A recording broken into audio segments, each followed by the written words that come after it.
የአባይ ውሃ የት ነው ያለው? ሰባቱ ሰማይ ላይ። ማስረጃ ስጠኝ። እሺ እኔም አዳምጠኝ፣ ፍርሳውን ስጠኝ እያልኩህ እኮ ነው። የአባይ ውሃ ልብ በሉ፣ አንድ የአባይ ውሃ ኤፍራተስ ውሃ ሰባተኛ ሰማይ ላይ ነው ያለው። ኒልና ፍራት ይባላል በአረብኛ። ይሄ እኮ ግልጽ ነገር ነው፣ ምንም ችግር የለውም። አሁን አንተ ማታስጠነቅቅ አዲያኔም ዝም እፎይ ተው እንጂ ከዛ መጥቶ ነው ወደ ኢትዮጵያ የሚወርደው አይደል እኮ። ፍትሃዊ ቤቱ ያንተ ነው። እርግጥ እኮ ከሰባተኛ ሰማይ ወደ ኢትዮጵያ እንደሚመጣ የአባይ ውሃ እናሳየኝ አሁን። እሺ እኮ ቆይ አዲያም መሆን ካትሞቅ እንጂ አልሞቅኩም። አሳየኝ ነው ያልኩህ። ኧረ እኔ አዲያ ግን ላውራ እንጂ አልሰጠኸኝም እኮ እድሉንም ለማውራት። ቀጥል። እሺ እሺ ፀሐይ ስንተኛው ሰማይ እንደሆነ ታውቃለህ? ቀጥል።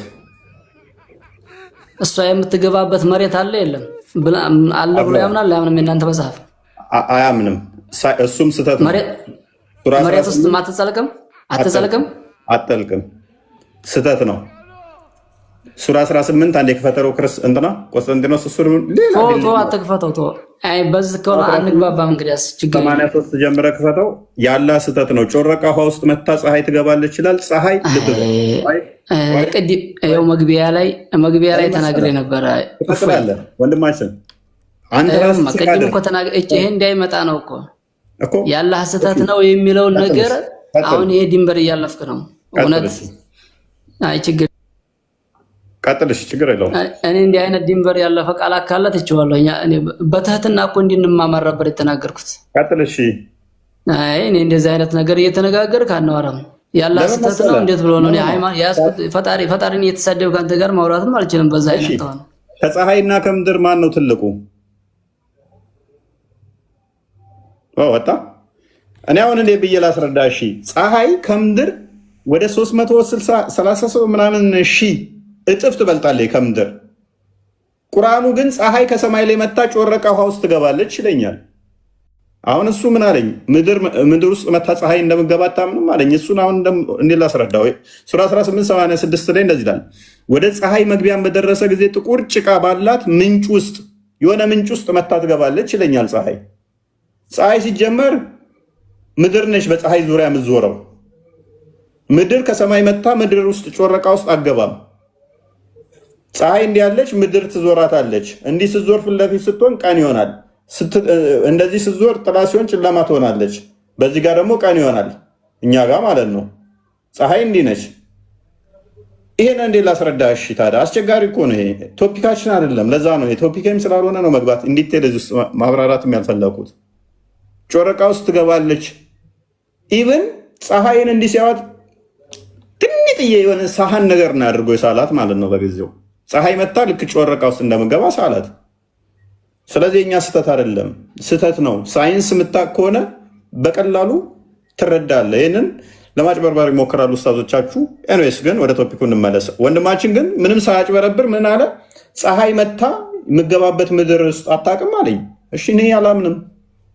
ይሄ እናንተ ስህተት ነው ብዬ ነው መቀጠል የምችለው። ትክክል ነው ካልኩማ እስላም ሆንኩኝ እኮ ሙስሊም ሆንኩኝ። ምድር እና ከፀሐይ ማን ይበልጣል? በምን ያህል ሬሾ ይበልጣሉ? በልና ቼክ አድርጉት እስቲ። ሜይ ቢ ቆስጠንጢኖስ እስቲ ምን ያህል ታይምስ እንደምበልጥ ቼክ አድርገው እስቲ። ፀሐይ ምድርን ስንት እጥፍ ይላል? ኦኬ 109 ታይምስ ዋይደር ዳን ዘ እርዝ 109 እጥፍ ከምድር ትበልጣለች። ስንት አልኳችሁ? 109 እጥፍ ምድርን ማለት ነው ፀሐይ ትበልጣለች። ታዲያ ከምድር ትልቅ የሆነ ነገር ሌትስ ሴይ እች የምታክልን ቀዳዳ ውስጥ ይሄንም ያህል እጄ መክተት እችላለሁ እንዴ? አልችልማ። ከምድር 109 ጊዜ ትበልጣለች። በክብደት ደግሞ ቼክ አድርገው። ዋይድ ነች ስፋቷ ማለት ነው። እች የምታህል ቀዳዳ ውስጥ ይሄን ያህል አምጥቼ ግባ ብለው አይገባም። ፀሐይ ከምድር በዚህ እጥፍ የምትበልጥ ከሆነ እንዲህ ሲያት ከርቀት ትንጥዬ ስለመሰለችው መታ ትገባለች አለ። ቅድም ያልኳችሁ ማለት ነው። በክብደት ደግሞ ምን ያህል 333,000 አይ ቲንክ እንደዛ ነው የሚለው 333,000 እጥፍ በክብደት ትበልጣለች። 333,000 ሉክ ምን ያህል ሂውጅ እንደሆነች አስቧት። ፀሐይ 333,000 እጥፍ ምድርን ትበልጣለች። ይሄንም ያህል ግዙፍ የሆነ ነገር ጮረቃ ይሁን ምድር ላይ እኮ አይደለም ያለው የምድር ጮረቃ ትንጥዬ ነገር መጣ ትገባለች። ይሄ ስህተት ነው ስል አይተሳደብክ አለኝ። እንዴት ነው የምንግባባው ወገን? ከሳይንስ ጋር ተጣልታችሁ እንዴት ነው? ኤኒዌይስ እኔ እዚህ ውስጥ ማብራራት ያልፈለኩት ለምንድን ነው ዋና ቶፒክ አይደለም። ወደ ቶፒኩ እንመለሳው ነው። እኔ ቤዝመንት እንድትይዙ የፈለኩት ሰው አደም ከገነት እንዴት ተባረረ የሚለው ላይ ብቻ ፎከስ ለማድረግ ስለፈለኩ ነው። ቀጥል ቆስቴ የምትለዋለህ። ሱሱ እህታችን አለች እዚህ ላይ ሰው የበለጠ እንዲገባው ምን እየተባለ እንደሆነ ተመልከቱ። እዚህ ጋር ያለው ስፔስ አለ።